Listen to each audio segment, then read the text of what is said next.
Sahana bhavatu Sahanau Bhunaktu Saha Viryam Karavavahai Tejasvinavadhitamastu ma Vidvishavahai Om Shanti Shanti Shanti.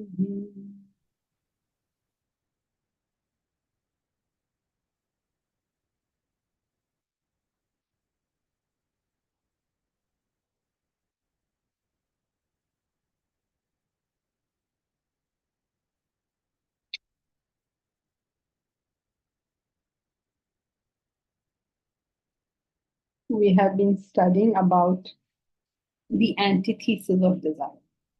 We studied that if you try to not fulfill your desire, you get frustrated. If you try to fulfill your desire, you find not very much better results. Now, what are you supposed to do? I mean, we only, as far as we understand, only two things are you fulfill it or you don't fulfill it. So, what Vedanta tries to talk about is that there is a third way. And this third way is called increasing wisdom. Now, what is that supposed to mean in Vedantic terms? It means approaching the self, understanding more about life. The more you understand about life, the less you are carried away with things. As you are as you well know, that Vedanta has got nothing against anything. If you say, I want to drink alcoholic drinks, can I be a Vedantin? Answer is Yes. yes. I want to earn a lot of money. Can I be a Vedantin? I want. Okay, I know that's a trick question. I mean, can you have a lot of money and be a Vedantin? Yes or no? You have to be poor to be a Vedantin. No. You can have a lot of money and be a Vedantin. Can you be poor and be a Vedantin? Yes. Naren, what is happening to you? What are you also confused about? Taruna, can you be poor and be a Vedantin? Yes, by choice. Yeah. Can you be Elsie? Can you be a PhD and be a Vedantin? Definitely, yes. Okay. You are a PhD. Okay, sorry, that was too easy then. I don't know. But okay, chalo. Momita, can you be uneducated and be a Vedantin? Yes. So Vedanta is not prescribing anything, right? It's not saying that, oh, you can't be married, otherwise you can't be a Vedantin. Or you can't have children, and you know, that's terrible, terrible. You can't drink. A Vedantin is a free bird. They can do anything. And you cannot determine their Vedanta status by what they're doing or not doing. So Vedanta has not set its mark against anything. It's not telling you that if you have desires, very bad, don't go anywhere near them. I'm not telling you that. It's not telling you you have desires, go all out, fulfill them. That also is not telling you. So, what is it telling you? It is telling you that all this thing about desires is not the focus of our attention. The focus of our attention always has to be Wisdom. gaining of wisdom, gaining the knowledge of the self, understanding about life. And once you understood this thing, you went your way, whatever way you find. I mean, each one will have a different, what should I say, destiny. I mean, destiny in the sense, each one will have a different path, a different way of doing it, a different way of expressing who they are, and, you know, And whatever they do in this world will be fine. Just have to get the basics right. So, what is the antithesis of Vedanta? What is of desires? What is the opposite of desires? Knowledge of the self. Knowledge of the self, wisdom. So, our focus is there. It is, people start focusing on their desires. It is something like focusing on your breath. I mean, all day long, you're just focusing on your breath. That breath will go on. You focus on what work you have to do. No, I'm going to whole day just remember that I have to breathe. You don't have to remember you have to breathe. वो चलता ही रहेगा. Similarly, you don't have to remember that you have to fulfill your desires. वो तो चलता ही रहेगा. Every moment, that's what every being is doing. वो तो चलने दो. That is immaterial to us. Immaterial means the normal stuff goes on. Like, oh, tomorrow morning I made a checklist of jobs. What are my jobs? Tomorrow morning I have to get up and brush my teeth. Right? वो तो चलता ही रहेगा. You don't have to make a checklist. Do you make a task? Tomorrow's task. Brush teeth. Have bath. You do that? Fulfill desires. अरे बाबा वो तो चलता ही रहेगा. Forget it.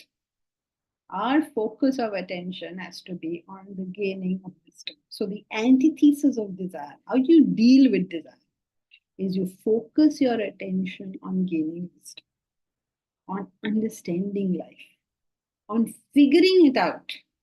Once you've figured this thing out, you understand causal relationships, you understand how this whole thing is working. Do whatever you want. It's like the electrical engineer, he can do whatever he wants with the electricity because he's figured out how it works. Now, we can't do this because we've not figured out how it works. We'll incinerate ourselves if we do it. We can't do this stuff. So our focus has to be on just gaining wisdom, understanding life. That's our job. Everything else will flow. Let it flow in the way it does. Each one will do his own thing in his way. And that's correct, right? What's wrong with that? So that's where we were. So now, when you don't have wisdom, that state in Vedanta is referred to as Avidya, causal body. okay, fine. Yeah. It's ignorance of the self, vasanas. Vasanas and ignorance of the self is the same thing.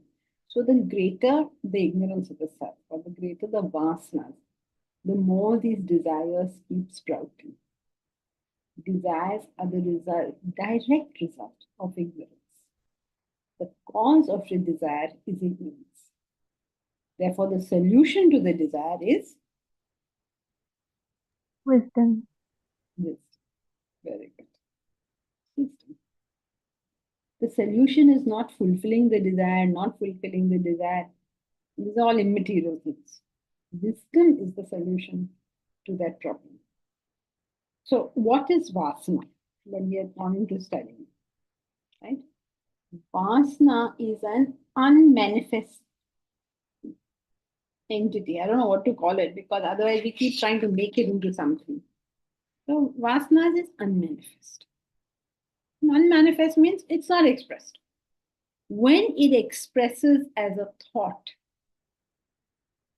it's the first beginning of desire. Then it goes into the mind. It becomes emotions. Then it goes into the body. And it's called Action. actions. How you behave. Then how you behave will bring about some results in the world. And that is your environment. So the whole world is nothing but a projection of your vasana. So from the vasana came whatever your intellect thought, came whatever your mind felt, came whatever your body did, and therefore came whatever were the results from the world. So vasanas are the root of it all. Now, if you want to improve the results you're getting from the world, you will have to Improve the vasana.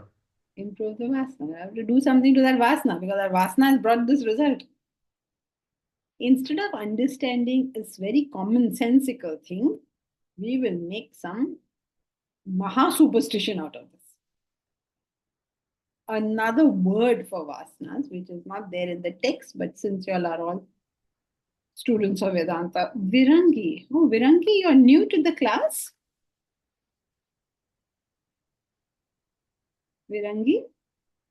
Hi, yes, I just joined today. I'm sorry Okay. I've joined midway, but I'm really curious on learning. You're most welcome. How did you know that this class exists? So I was on this group called Vedanta, but I'd never really followed up. And then today I just joined in. I asked someone, I inquired a little, and then they sent me this link. So here I am. Okay, great. Most welcome. So this is the book we are currently doing. Okay, I'll just end up getting that. Perfect. That's fine. But yeah, welcome to the class. If you have any questions, please feel free to ask. Sure, thank you. Okay, Saptarshi, are you also new? Saptarshi? And Debashish. Are you all new? The only reason I'm asking is so that if I know that there are new people in the class, I make it slightly more explanatory. Debashish, you're new? I don't think I've seen you. Good evening, madam. I am not new actually. Precisely, I joined with you nearly more than a year back. Precisely, and I had some questions I asked you, and you have given a beautiful answers for that. If that looks better. Okay, sorry. And that way, I am completely aware of these activities, but I couldn't find the destiny didn't or whatever we say as an excuse. But fact is, today I found that it is a way to the time has permitted me somehow to get acquainted with this particular. So I'm blessed. I'm have the gratitude and regards and love to you, all the team members. Thank you. Welcome back to the Thank you. class then. So Welcome, sir. what we are doing, yes. So what we are doing is we're studying what do we do with our desires. The fact is we all have. Okay, we can't deny that we have them. We all have. If we are on planet Earth, we have them. Now, what do you do with them? If you want to deal with your desires properly, you have to increase the wisdom content. As you increase the wisdom content, as you focus on increasing the wisdom content, the desires get fulfilled in their way and in their time. You don't need to worry about this. It's like saying, oh, if I go to study, suppose Bhavna asks a question. Excuse me, ma'am. Suppose I go to, I start my PhD in psychology. Will my breathing continue? Bhavna, will you ever ask such a question? You're getting so confused. You think, where is the trick here? There's no trick here. It's normal. Will your breathing continue? It will continue. You do whatever you want, your breathing will continue. Unless you go under the sea or something, your breathing will continue. Don't worry about that. Don't say, oh my God, I have to remember to breathe. Similarly, don't worry about fulfilling desires. Ho jayega. Work on increasing wisdom. Now, absence of wisdom is ignorance of the self. This thing, ignorance of the self, vasana, whatever you want to call it, manifests as our thoughts, desires, actions, and our world. Now, here's what is important to know. Whatever happens in our world, therefore, is the consequence of our own vasanas. Another word from vasanas.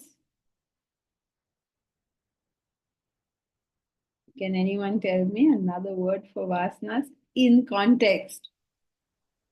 Karma. Loka. Huh? What did you say, Taruna? Loka. Loka, okay. I won't trouble you all. Another Karma. word for, Karma. Okay, karma, that's fine. We can use that. But the concept is, another word for vasanas is prarabdha. Prarabdha, you all understand what does prarabdha mean? Destiny. Destiny. What? Nobody's familiar with this word? Prarabdha means destiny. So you say, whatever happens in my life, you as an Indian, always say that, oh, and your people around you will tell you, whatever happens is because of your destiny. Haven't you heard that? Haven't people told you that? So क्या होगा? जो destiny में लिखा है, जो नसीब में लिखा है, वही होगा. Now, what is this nasib? What is this destiny? In Sanskrit, the word is prarabdha. The other word for prarabdha is please ऐसे मत करो. The other word for prarabdha is Vasana. vasanas. Vasanas. The vasanas becomes thought, becomes desire, becomes actions, brings about consequences. Who created those consequences? I created them myself. How did I create those consequences? I did not have the wisdom. Or I had vasanas. Or I had destiny. It's all exactly the same thing. So can you change your destiny? Yes. Yeah. Fortunately. Yes. If your vasanas change your destiny, no, I mean, changing your vasanas is changing your destiny. Changing your vasanas is known as, now if you people don't get this right answer, Purushartha. Changing your vasanas is known as Wisdom. Yoga. Self-effort. Nobody is listening. My only hope are the new people. Verangi. Changing your vasanas is, Changing your prarabdha. yes, that's just another word. That's correct. But that's just a Sanskrit word, another Sanskrit word. Changing your vasana is equal to, Gaining wisdom. finally. Thank you, Mamita. What are you talking about? Don't forget, the whole point of Vedanta is trying to understand this whole thing. And suddenly you've gone all here and there and hitting sixers all over the boundary. This is where we started, right? Gaining. What is the antithesis of desires? Wisdom. What is wisdom? Ignorance. What is the opposite of wisdom? Vasanas. And I'm saying, what is the opposite of vasanas? Wisdom. Wisdom, na? Is it so complicated, really? So that is why you are trying to improve your wisdom. Improving your wisdom means those vasanas have changed. When the vasanas have changed, obviously your thoughts, desires, actions, consequences all have changed. So can you change your vasanas? Yes. How do you change your vasanas? Gain By wisdom. gain wisdom. Wisdom. Gain wisdom. Simple, no?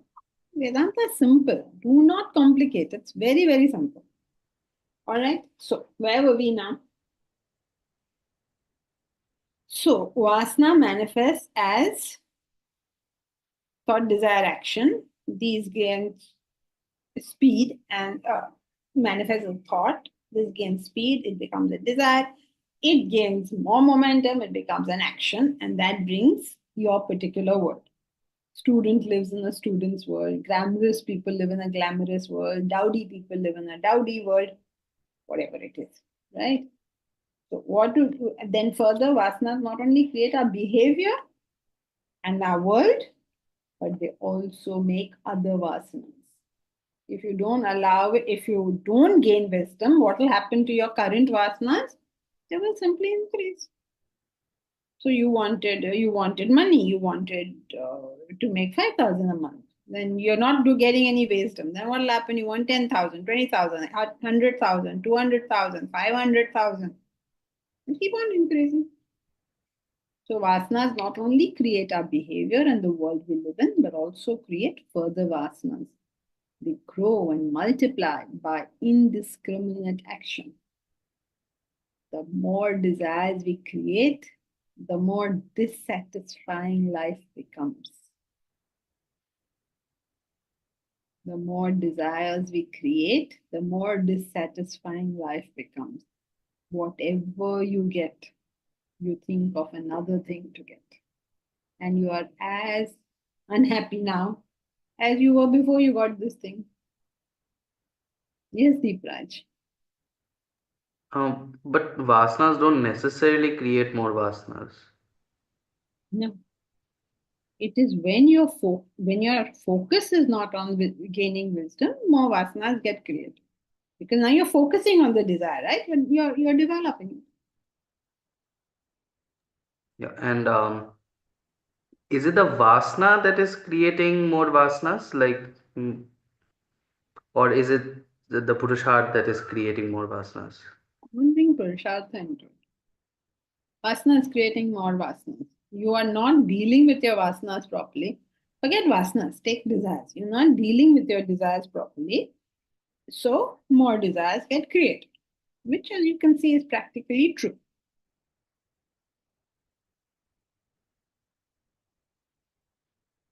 And see, you wanted to do your bachelor's. Okay. You got your bachelor's. Then what did you want to do? I want to do my master's. You got your master's. Then what did you want to do? I want to do my PhD. You got your PhD. Then what will happen? Say, I want to do my postdoc. Whatever line you start, you keep on going there. Whether you start with money or you start with love or whatever, just want more of it. That's just a fact of life. When you go in a particular direction, people get into intellectualization. No, I've read this book, that book. Now I want to read that book. Then I want to read that book. Then I want to read that book. Going on pilgrimages. There's a lot of arrogance in going on pilgrimages.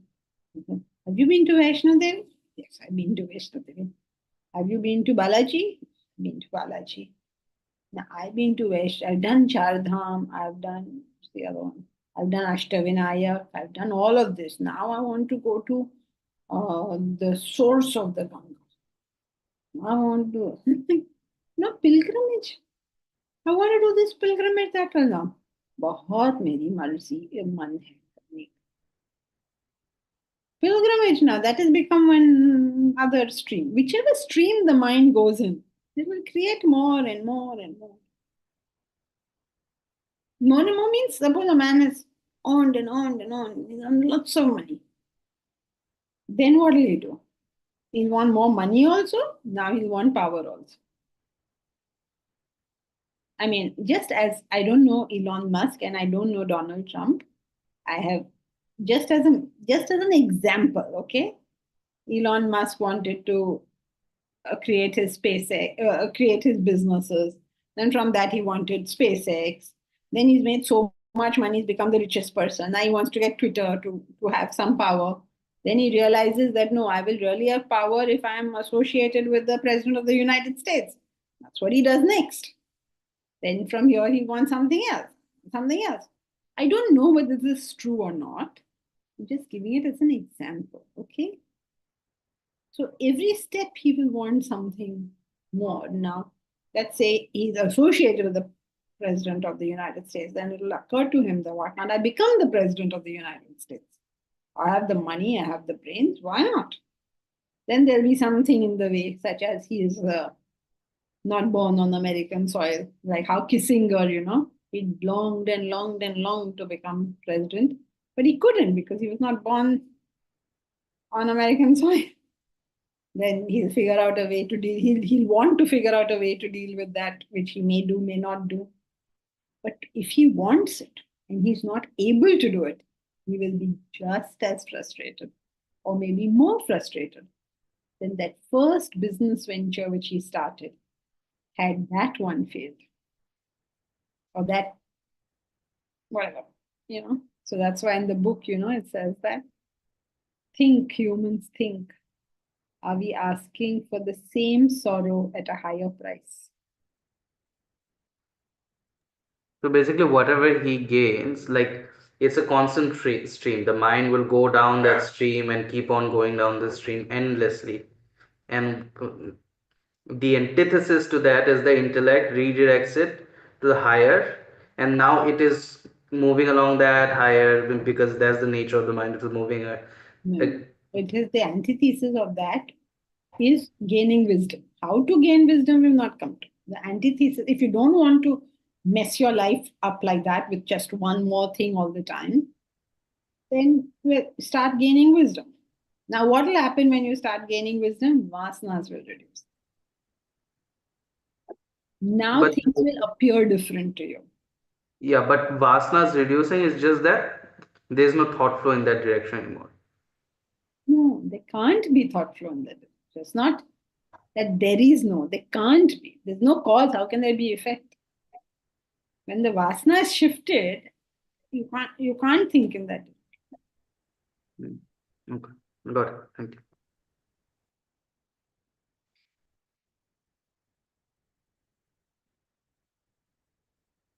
Right. So shall we continue?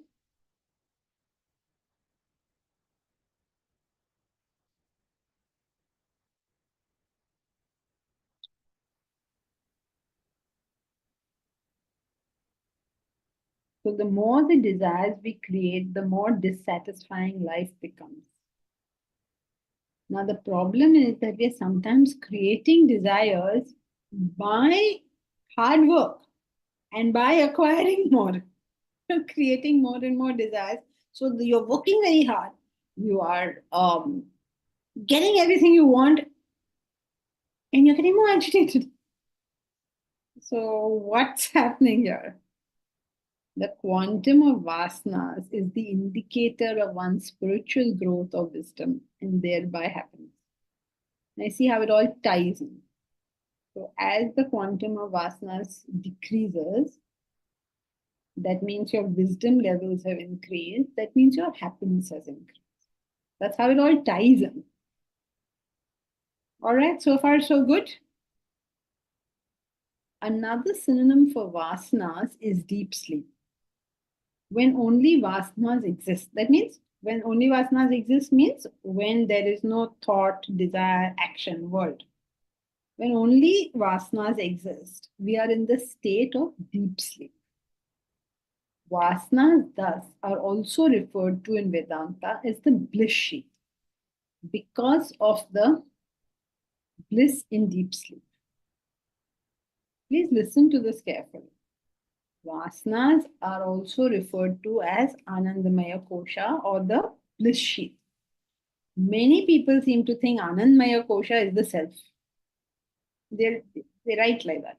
How can that possibly be? Because it's calling itself a sheath. Sheath means covering. How can the Atman be called a covering? It is your original nature. Deep sleep is the state where all our nature, thoughts, desires, hopes, ambitions, and actions lie unmanifest.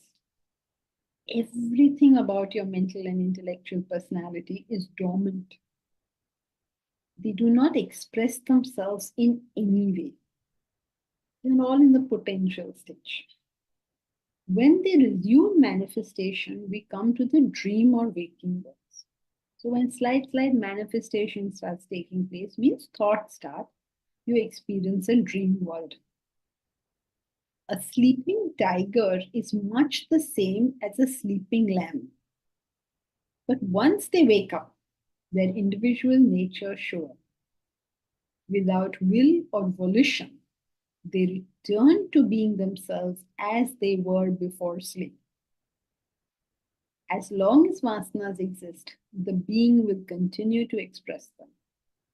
Much like the sun will continue to rise for as long as it exists. The phenomenon of night is only the sun not being visible. Similarly, when we are not expressing our desires, they are very much there. The agitations are not perceivable, but it is a ticking time bomb. Just because you think, oh, I'm not agitated, you think that all is fine. But that's so not true. Because the vasanas are there. It's simply that they're not currently manifesting. So it's a ticking time bomb. Means there'll be some time at which they will manifest. And then have fun. Momita.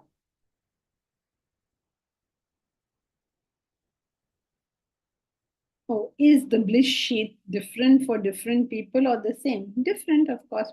I mean, the experience of deep sleep could be the same, but their vasanas are different. Is that what you're asking? But if the experience is the same for all of us, then the unmanifested vasanas in that sense are the same for everybody. Take the example of the sleeping tiger and the sleeping lamb. They're both sleeping, they're both blissful, but the vasanas are different. It doesn't have to be the same because the current experience is the same.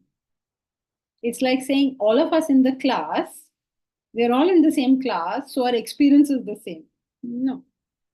Everyone could be having a different one. But we are awake now, but the bliss sheath, I mean, there's no qualitative difference in the non-remembering of that. So then how is it different for different people? Because in potential energy, if it's a potential, right? So potential is the same.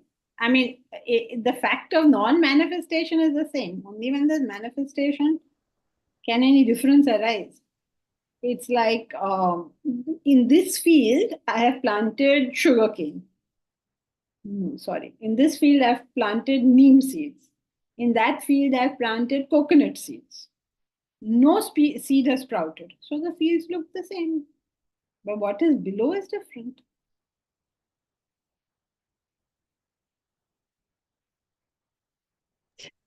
What I mean to say is it's called a sheath. It's a covering. Now the quality of that covering is this, I mean, we can't know because, I mean, all we can see, even if we see the whatever that scientists measure, the sleep, deep sleep and all, it looks the same, right? I mean, for everybody. Yeah, experience is the same. So then the people who say that the bliss sheath sometimes is called the Anandamaya Kosha is said to be consciousness, or that is the experience of, that is the state of bliss. Now that's the highest bliss they experience. So they say that is the consciousness, but it's not. But then that's an assumption we are making, because even it is only later in the manifested state that we see them as different.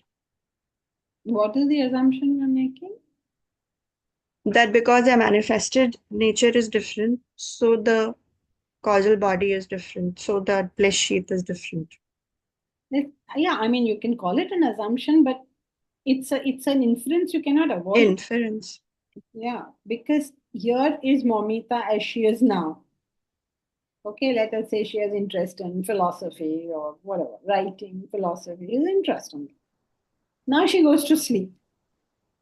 Then she wakes up tomorrow and it's back to being Momita with her interest in philosophy, writing, whatever, instructional design, whatever the interest. So X existed before this portion, X exists after this portion. So it is by inference that you say X existed in the portion that you didn't see. Like I'll see you Friday, then I see you again next Friday. So it's a most reasonable inference that you existed between the two Fridays. Okay. Deepak Sethi. Yeah, Janki ji, my question is relating to calling vasanas. You said vasanas, another name is bliss sheath. Why is it that we call it the bliss sheath? That's question number one. And related to that is that somehow it seems to run antithetical to the whole concept of vasanas. Because at one level we are saying that vasanas increase, quantum of happiness comes down. And on the other hand, we are saying vasanas is bliss sheath. That almost makes it sound, I'm talking about more of nomenclature, that why, that if my bliss sheath is increasing if I have more vasanas, etc. Okay. No. Vasanas increase means the potential for sorrow will increase. Vasanas Potential. decrease means the potential for happiness increases. So when you are in the state of only vasanas, like a small child, right? A small child is born, he's happy enough with life. Now what will happen as his years go, those desires which he already has will start manifesting. So his stresses, his agitations, and all the stories will start. But as a child, he's very happy, he's smiling at everybody, he's laughing at everybody. If at all his vasana, like for one, has manifested for food, then he'll cry. Boo, he'll cry. Then you give him food, then he's happy again. So he's got like 3-4 things that will manifest every now and then. The rest of the time, he's a happy kid. So, vasanas is the unmanifest form of desire. So, as long as it exists, as long as the desires are not manifesting, you are very happy with life. Even now in this class, as long as nobody in this class has a desire functioning, you will be very happy, very blissful. You will say, oh, class makes me feel very blissful. But why does it? Because you're thinking higher thoughts, so your own desires are not surfacing. So when you say that as vasanas increase, agitations increase, it's potential for agitation. Yeah, that makes sense. Yeah. The other question is, what is the difference between deep sleep and coma? In terms of, is it the same that the desires are unmanifest in both the states? Yes, in terms of desire, yes. The only difference in deep sleep and coma is, in deep sleep, you will naturally come out at a particular period of time. But in coma now, Ram Bharose. Yeah. And related to that then comes the question that if deep sleep, I am agitation free, then why is it that most of us will choose to say, ki, please, I want to wake up. I don't want to be in a perennial deep sleep because I was in a no agitation state per se. So my point is that why is it that we ourselves, supposing somebody is hypothetically given a choice, listen, you're in no agitation state and you can continue to be in that no agitation state. So we'll put you into deep sleep. No, you say, no. I want to go through my normal cycle of getting up and then kind of going through whatever agitations are in store for me or what I create for myself, etc. So what makes us get up and not want to be in that agitation state of deep sleep? Put it the other way around, no? Suppose you can't sleep. What makes you take so much action to go to sleep? So you want it. Everybody wants a break from the agitation, but they are under the belief that it is fulfillment of desire that will give them happiness. That's their belief. So they say, okay, just quit my desire manifestation for a little while and then let me come back to it and try to fulfill it. Because that's going by their belief. But if you say, okay, you want to go fulfill your desires all the time, let's take deep sleep out of your life. You will never agree to it. So you look at deep sleep as a recharge. So your orientation to life is, I want to meet my desires. In order to continue meeting it, I need to recharge and take rest, and therefore I want deep sleep. And therefore I work hard to get to deep sleep. I Right? don't think that people are looking at it to recharge. They want a break. You can't. It's like, just give me a break from this. Though I'm Okay. doing everything to fulfill my desires, I need a break. Fair enough. So let's say for a break, huh? But so therefore the driving force is that all us human beings are constantly striving to meet our desires. The deep sleep is either a break or a recharge. It's kind of, you could say there is a difference, that's around the same. But we want to get up The difference that I'm making is, it's not that the attempt is to recharge, the attempt is to not have those agitations. That's what the attempt is. Why do you want a break? Because you don't want those agitations that come with the work that you do for your desires. Absolutely. So this is the conundrum. I was working to meet my desires and I faced agitation. I wished to be in a state of no agitation. I was granted that in deep sleep. So I again want to get up now. I again want to choose to get up for agitation because that's what I was wanting, running away from and saying, give me a no agitation state. I got that and I'm not satisfied with that. I want to get back into that state. So that's my question. What drives us to get there? Is the answer my belief that my fulfilling desires will make me happier. So that's a very critical belief system that we carry, which works with us, which makes us actually look at a life, meaning a cycle where we want to get up from deep sleep, right? Yeah, we all believe. I mean, everybody believes that if I were to get X, whatever that X be, I will be happier than I am now. Meaning the no agitation of the deep sleep is not good enough for us, and we want to get up to meet our desires, which could as well be a desire of self-realization, and therefore that's a way forward. I can't go to self-realization continuing to sleep right now, meaning if I'm in a could be perpetual state. anything.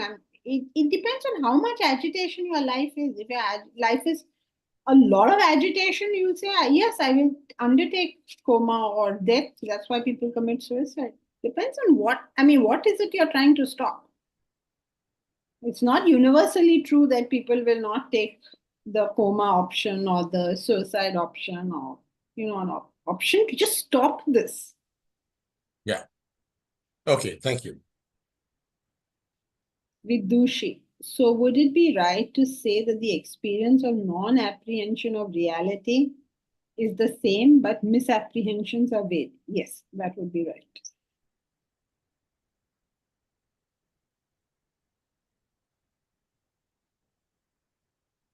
Okay, shall we continue?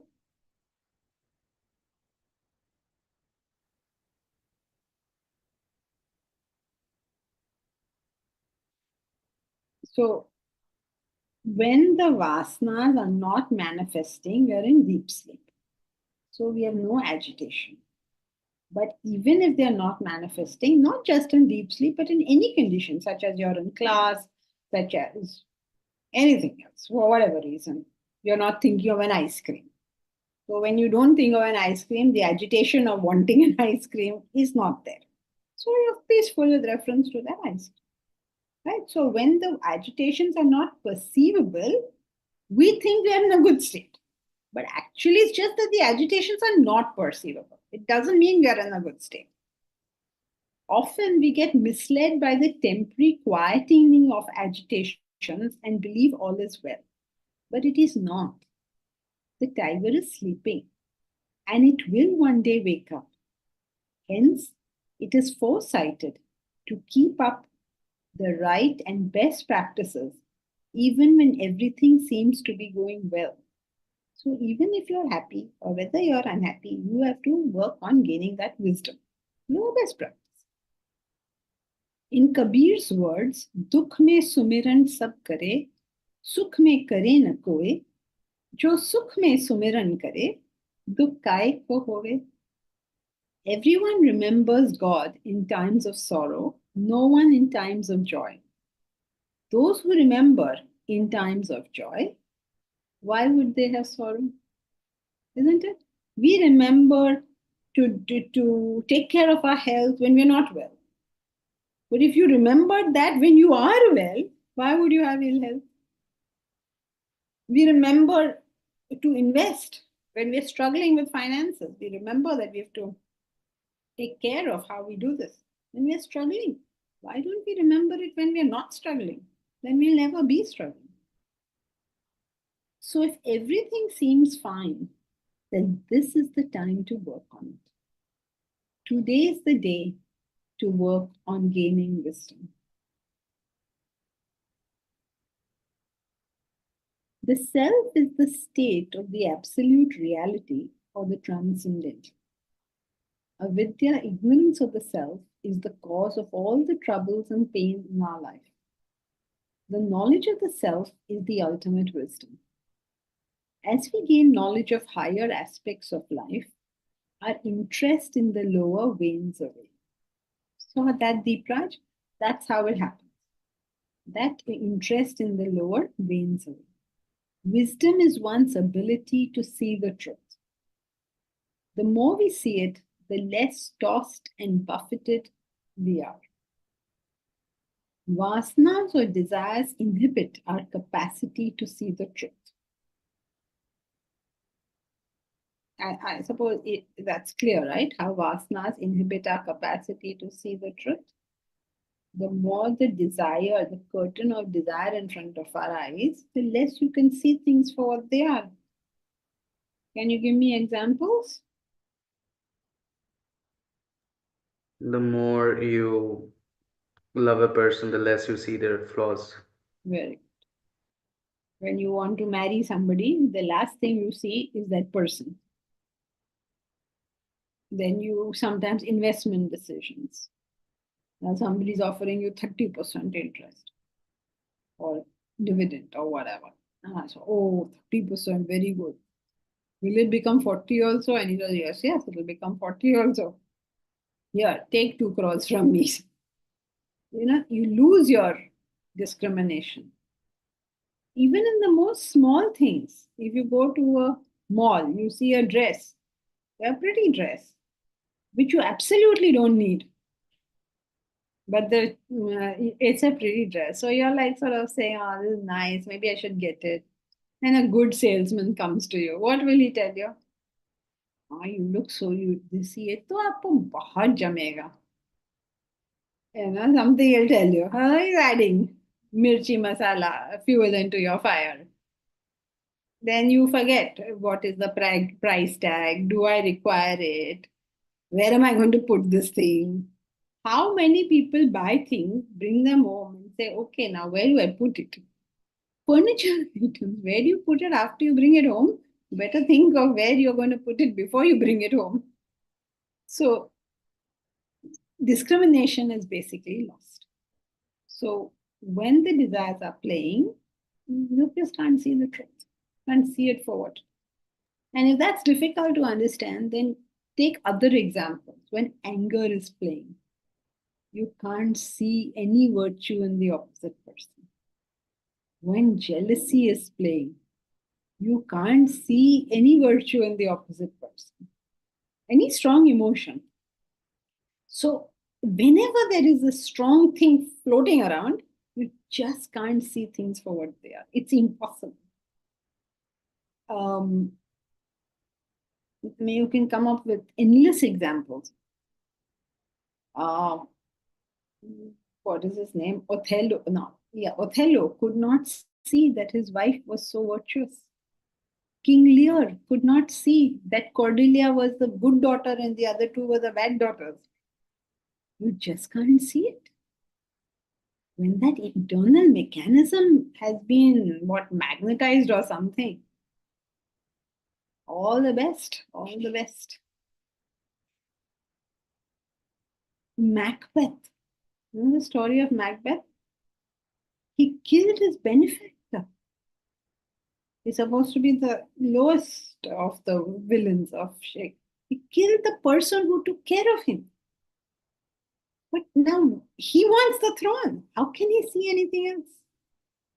He just can't see it. So whenever there's a strong sort of covering of by vasanas, by desires, you just can't see it. Ravana, he stole the Lord's consort. Is he mad or something? I mean, okay, he went to heaven, he got all the damsels from there, he went here, there, everything. Okay, fine. Maybe you'll be able to manage. You pick up the Lord's concert? Have you lost it? So he has lost it, basically. So that's what happens. Vasanas are so strong, desire is so strong. Just can't see. Bharat? Does it work in the collective also? Society in general couldn't see the goodness of Christ. Of course, good example. You're so caught up with whatever it is you're caught up, you just can't see it. Yes, good example. You know, people who've done social work, many times they've been ostracized by our society. Even now, we tell people that, you have to think about building Vedanta University. They will tell you things like, oh, poor people have to be fed and this and that, and those people are dying and all. Even good desires make it impossible to see the truth. Impossible. Deepak Sethi? Yeah, Janki ji, we use the term higher aspects of life every time. How do we determine that if we are undertaking, let's say, an activity or something, we are adopting something, how do we know that it is a higher aspect? And it's a higher, meaning what is the marker? For example, I remember the word purity was a little bit abstract till you brought down the definition in a very hard, kind of focused term to say it's a question of selfishness. The more unselfish you are, the more pure you are. So in that context, with that kind of a background, what would be the marker for higher aspect? If your mind craves for something, it's the lower. So, what does that mean? That means higher is a comparative term. Yeah. Right? Compared to what? Compared to where I am currently. So if I'm in first standard, higher for me is second standard. If I'm in 10th standard, higher for me is college. If I am in college, higher for me is postgrad. Right? So it's a comparative term. Now, when you are stretching towards the higher, if you are stretching towards the higher, that means your mind cannot crave it. It still doesn't have the full desire. Right? So there cannot be craving. When it becomes a craving, you have now equalized there. Now you need a higher desire. So anything that you are craving for is for you a lower desire. So if Mahatma Gandhi is craving for the welfare of his country, then for him it will become a lower desire. He will have to work for Asia or humanity or something. So if there's a craving of any sort, it's lower. That means your mind is already desiring that. That means that's your level. Whatever your mind desires is your level.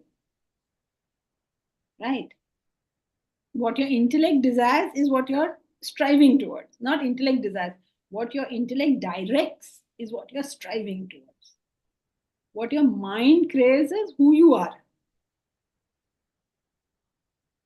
So it cannot be that you're working for the higher and you're 100% comfortable. Comfortable means you're 100% comfortable with it.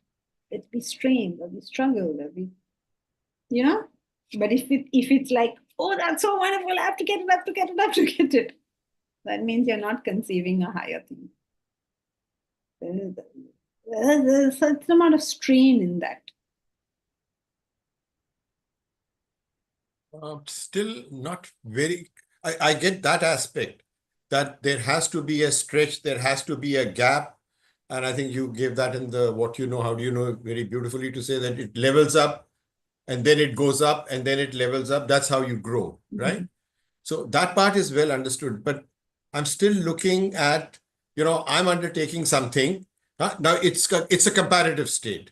By definition, it is different from what my current state is. Now, what I'm taking up could either be higher or it could be parallel because it's different, or it could be lower. And I'm just trying to find out, how do I know that what I'm taking up is actually higher? More unselfish. More higher something is more unselfish. So the same definition that it should, meaning the marker is unselfishness or selfishness. For all things, yes. Okay. So the same thing as purity.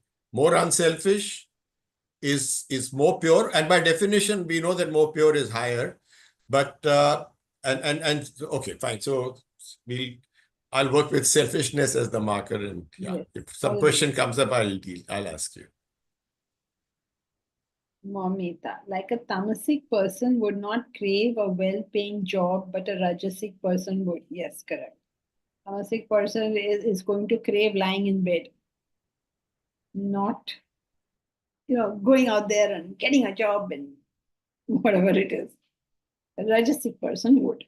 So the tamasic person has to learn to crave for a job, and the rajasic person has to learn to have some vision in what they're doing.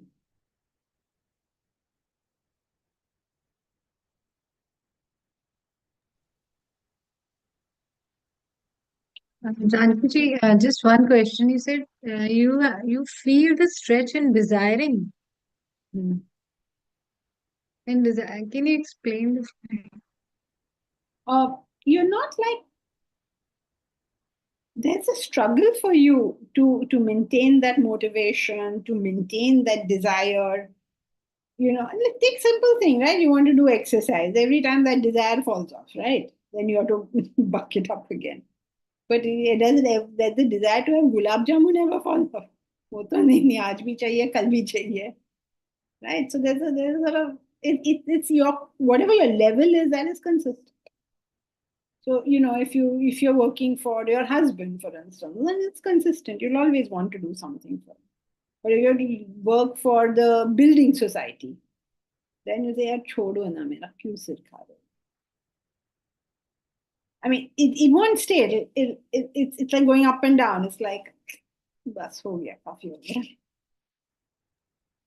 So wherever you're stretching, you want out actually. But where you're not stretching, you want it, huh?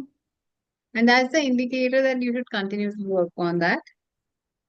Yeah, I mean, assuming that it's higher, yes. Right. Janki, going back to the selfishness part. Now, one says that classical music is higher than, let's call it, gross music or whatever. So whereas the selfishness is not come because I just like classical music versus I like rock and jazz, right? So, but we say that is higher. Yeah. So where is, so the marker is not selfishness because there's no selfishness either in this music or that music. So what again is making it higher? Just to complete that question. Okay, so then when you say something is more unselfish, what are you actually referring to? You're referring to the fact that it is covering a broader arena. So what is unselfish? I care about my family. So when I become more unselfish, I care, let us say, for my community. Right? So what has actually happened is that broadened my arena. Right? So now what happens between, say, gross books or music or I don't know, any activity versus classical form of that? You broadened your arena. So if you can appreciate a lower form of music, that means it's more constricted, it's more restricted.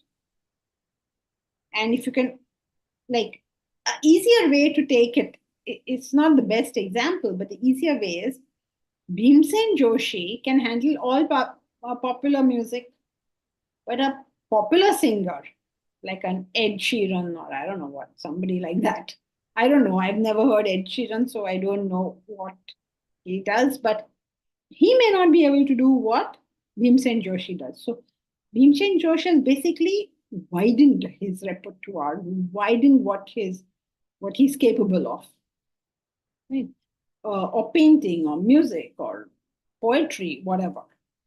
So when you write poetry, for instance, assuming it's the higher, okay, a better quality of poetry, it is a more lasting thing because what you're writing about covers a dimension of human existence that's not only for the moment, but will cover a wider thing. So as it rises, it subtilizes and covers a wider regime. Yeah, that's perfect. So I think by expanding the definition of unselfishness as expansion and higher kind of a thing, so now it fits in with all kinds of examples, which are either to do with direct selfishness or indirect ones like this, where it's a question of unselfishness is a wider impact, wider arena, subtilized, etc. Yes. Yeah, thank you. Okay, so that's it for today. Hari Om. Thank you, ma'am. Hari Om. Thank you. Thank you, Jen.